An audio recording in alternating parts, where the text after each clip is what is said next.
Thank you for joining Follow the Money. We investigate, navigate, and prosper by studying geopolitics, legislative bills, and finance.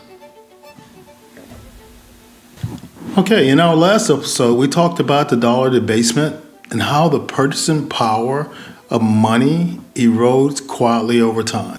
Today, we're going to look into the people who are closest to the money and how they're positioning themselves to avoid dollar debasement.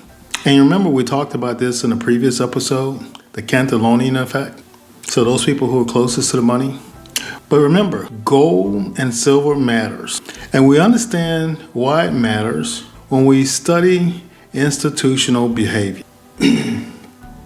So institutional behavior, when we consider the central banks, when you think about the central banks and you understand that central banks don't speculate, they strategically position themselves. They have been the net buyer of gold, not seller, net buyer of gold. Central banks such as Russia, China, Turkey, and other emerging central banks have been net buyers of gold. Number two, gold went from being a tier 3 asset to a tier 1 asset on the central bank's balance sheet. And last, gold has no counterparty risk. You can say that the central banks are making a trade out of paper for tangible assets. We also need to look at central governments, or rather sovereign governments and sovereign reserves, because sovereign governments, they don't just look at gold as a commodity. They look at gold as a strategic reserve. And as a strategic reserve, gold provides to that nation currency credibility. It also provides them a way to trade between or settle trades between other nation states. And gold is a hedge against sanctions and geopolitical risk.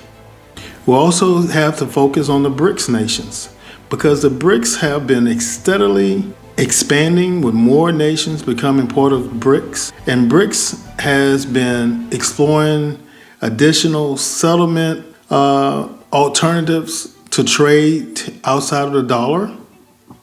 And the BRICS nations have increasingly been buying more and more gold. So this is not about the dollar failing or overnight, but it's to understand that alternative systems are being built outside of the SWIFT system to settle trade. Dollar debasement, the dollar purchasing power continues to fall. And when you think about our federal chair, Jerome Powell, he has signaled that he will lower interest rates. So lowering interest rates is just going to create more dollars to compete for the same goods. So as a result of lowering interest rates, you're going to have higher inflation and you're going to have dollar debasement. The dollar's not backed by anything, so more dollars in circulation, a more debased currency, higher inflation, and if you're saving in dollars, you're just losing value. One of the things that I was considering, just looking at the other day, I have these two coins and I just wanted to make mention.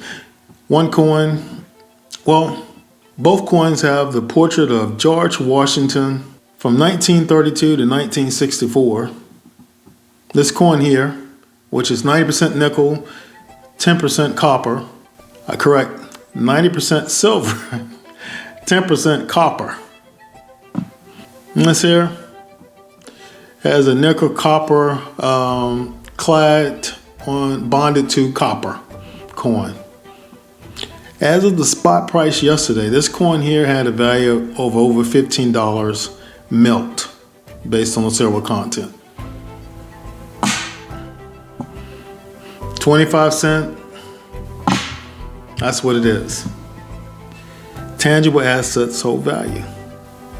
So, but silver also has an is an industrial metal. So you can use it in energy, technology, batteries, and other electronics. So I'd like to mention one other thing, which is outside of precious metals, and that is the resources and the geopolitical realities surrounding Greenland. We know that Greenland is a strategic location, has rare earth minerals, and there's been a lot brought up about the Arctic trade route centered around Greenland.